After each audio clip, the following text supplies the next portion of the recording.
राधा वल्लभ श्री हरिवंश। आइए आज जानते हैं कि हम अपने भजन को कैसे बढ़ा सकते हैं। अपने भजन को बढ़ाने के लिए हमें ऐसा कौन सा अभ्यास करना चाहिए जिसके कारण हमारा भजन निरंतर चलता रहे। आइए आज इसी विषय के ऊपर चर्चा करते हैं। बुद्ध भगवान कहते हैं कि किसी भी स्थिति में हमारा भगवान का स्मरण छूटना नहीं चाहिए। हमें निरंतर भगवान का स्मरण होते रहना चाहिए। इसके लिए जब हम प्रसादी पा रहे हैं तब हमें प्रसादी बहुत ही धीरे धीरे ध्यानपूर्वक पानी होती है। एक एक कवल के साथ आप प्रभु के नाम का चिंतन करिए, प्रभु का नाम जप करिए। आप पानी भी पी रहे हैं तो एक एक घूंट के साथ प्रभु के नाम का चिंतन करिए, प्रभु का नाम जप करिए। वही प्रसादी, वही पानी पीना आपके लिए लाभकारी सिद्ध होगा। जब आप इस तरह से प्रसादी पाएंगे या इस तरह से पानी पिएंगे तो वो आपके भजन को बढ़ाने में आपकी सहायता करेगा। आपके मन में प्रभु के प्रति जो भाव है उसको बढ़ाने में आपकी सहायता करेगा। जब हम किसी से वार्ता कर रहे हैं, किसी से बातचीत कर रहे हैं, तब हमारे मन में प्रभु का चिंतन, प्रभु के नाम का चिंतन चलते रहना चाहिए। ऐसा नहीं है कि हम किसी से बात कर रहे हैं और उसी बात में हम खो गए हैं, उसी बात की तरफ हमारा पूरा ध्यान चला गया है। आप बात कीजिए, व्यवहार कीजिए, लेकिन आपके मन में प्रभु के नाम का चिंतन होते रहना चाहिए। उसको आपने नहीं भुलाना है। आप ऐसा अभ्यास करिए कि आप किसी से बात कर रहे हैं तब भी आपके मन में प्रभु का नाम चल रहा है, प्रभु के नाम का चिंतन हो रहा है। आप दिन के कार्य कर रहे हैं, अपनी दिनचर्या कर रहे हैं, गृहस्थी के कार्य कर रहे हैं, आप व्यापार कर रहे हैं, आप नौकरी पर जा रहे हैं, आप कोई भी कार्य कर रहे हैं, वो कार्य करते हुए आप अपना नाम जप करते रहिए, नाम का चिंतन करते रहिए। वही कार्य आपके लिए बहुत बड़ा भजन बन जाएगा और वही आपके भजन को बढ़ाने में सहायता भी करेगा।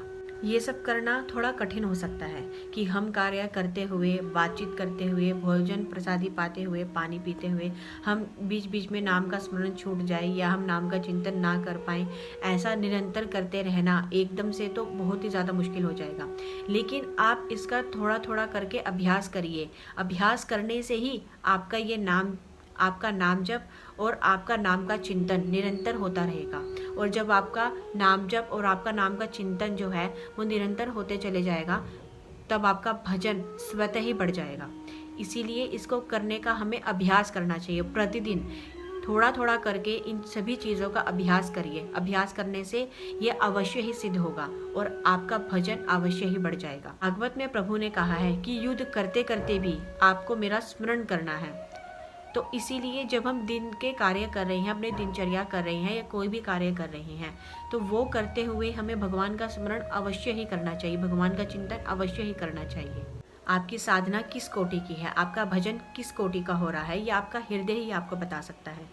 आप एकांत में बैठिए और इस बात के ऊपर चिंतन करिए कि क्या कार्य करते हुए आप भगवान का स्मरण भूल जाते हैं, क्या कार्य करते हुए आपको भगवान का स्मरण सबसे ज़्यादा आता है। उन बातों के ऊपर विशेष प्रकार से ध्यान दीजिए कि क्या करते हुए आप भगवान का स्मरण भूल जाते हैं। कौन सी परिस्थिति में आपका भजन छूट जाता है, कौन सी परिस्थिति ऐसी है जब आप भगवान को भूल जाते हैं। उस बात को नोट कीजिए और उस बात के ऊपर ध्यान दीजिए।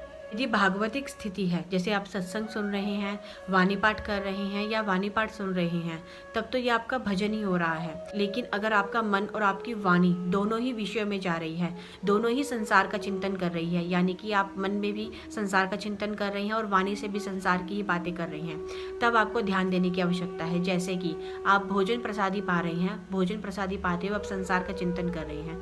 दूसरी बात यह है कि आप भोजन पाते हुए केवल भोजन के स्वाद के ऊपर ध्यान दे रहे हैं, ये केवल स्वाद के लिए आप भोजन पा रहे हैं, तो इसके ऊपर आपने ध्यान देना है। ये बिल्कुल भी सही नहीं है, आपके भजन में ये बहुत बड़ी बाधा उत्पन्न कर देगा।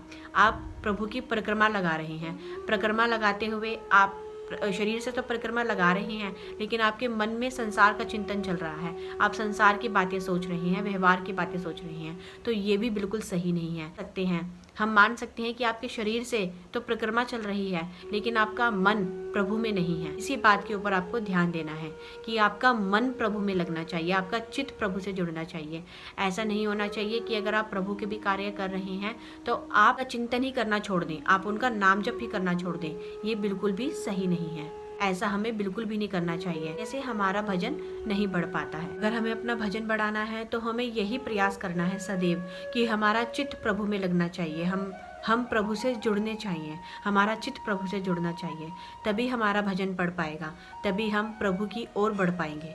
मान लीजिए आपने माला जप करने का नियम लिया है, आप 1 दिन माला करते हैं, 2 दिन माला करते हैं, तीसरे दिन माला करते हैं, या ऐसे करते करते आप 10 दिन लगातार माला कर रहे हैं, लेकिन धीरे धीरे आपके मन में माला करने का भाव नहीं उत्पन्न हो रहा है, आप माला ज़्यादा से ज़्यादा नहीं कर पा रहे हैं, धीरे धीरे आपने अपनी माला करनी कम कर दी है, तो वो जो भजन है वो आपका एक समय आने पर बंद होता चला जाएगा। वो कभी होगा, कभी नहीं होगा। हमें ये प्रयास करना है कि हमारा भजन जो है वो निरंतर होता रहे। अगर हम माला जप का नियम हमने लिया है तो वो निरंतर हमारी माला होनी चाहिए, उतनी माला हमारे दिनचर्या में होनी ही चाहिए। हमारी वो माला का नियम छूटना नहीं चाहिए। हमें भजन करने का अभ्यास करना चाहिए। जैसे जैसे हम अभ्यास करेंगे तो हमारा भजन भी बढ़ेगा, हमारा नाम जप भी बढ़ेगा, और हमारे मन में प्रभु का चिंतन भी होता रहेगा। हमें यही प्रयास करना है कि हमारे मन में प्रभु का चिंतन निरंतर होता रहे, हमारा नाम जप निरंतर होता रहे, तभी हम प्रभु की ओर बढ़ पाएंगे, तभी हमारा भजन बढ़ पाएगा। अगर हम अपने भजन को बढ़ाना चाहते हैं, अपने भजन को निरंतर करना चाहते हैं, तो हमें इन बातों के ऊपर विशेष प्रकार से ध्यान देना चाहिए। राधा वल्लभ श्री हरिवंश।